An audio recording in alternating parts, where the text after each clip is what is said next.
Awakening by Foreverandever. You're awoken from a dreamless sleep by a dull thud in the hallway.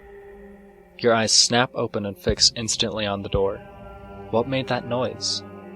Breathing hard, fear beginning to twitch in your mind, you realize with a shiver that you've kicked your duvet off in your sleep. You quickly grab it, pull it around you, and unconsciously begin to tuck it around yourself tightly as you curl up, leaving no part exposed.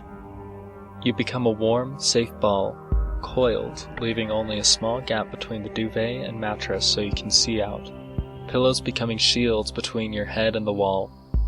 You are briefly reminded of your childhood, hiding from imaginary boogeymen.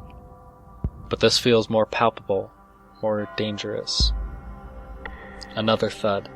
This time, it seems louder, deeper, coming from just outside. Trying to keep calm, you run through all the things it has to be. The pipes in the wall, which have been groaning for weeks now with ever-increasing frequency and urgency. They were never this deep or this loud.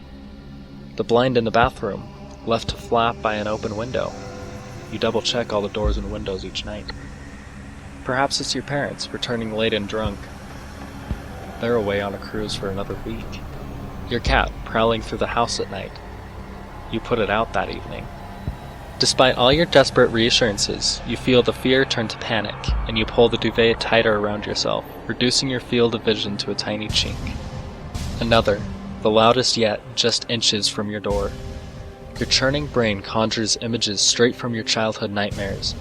Masked psychopaths, giant spiders, shape-shifting creatures, amalgamations of bone and gristle twitching their way across the floor, scrabbling with twisted limbs for the door handle, then scuttling in with a burst of speed, claws grasping for your quivering body. Another. Your breathing is hoarse and shallow now, mere gasps in a suddenly dry throat, lungs closing up, stomach churning and rolling, eyes wide and fixed.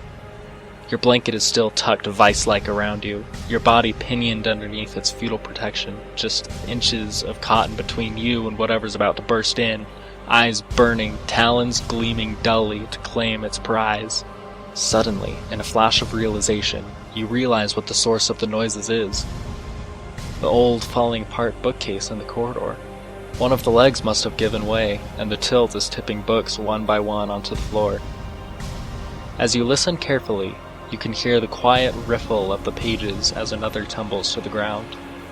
There ought to be one last thud, and yes, silence once more descends, and with it, a soothing calm. As you sink back into sleep, you glance around the room, still snugly cocooned, seeing the vague shapes becoming defined as your night vision improves. Your desk, chair, and television all emerge out of the murk, imposing good, sane reality on the void of night. Then, just before you shut your eyes, you see something that makes the bottom of your stomach drop away into nothingness. There, on the floor, is your duvet. Your screams are muffled.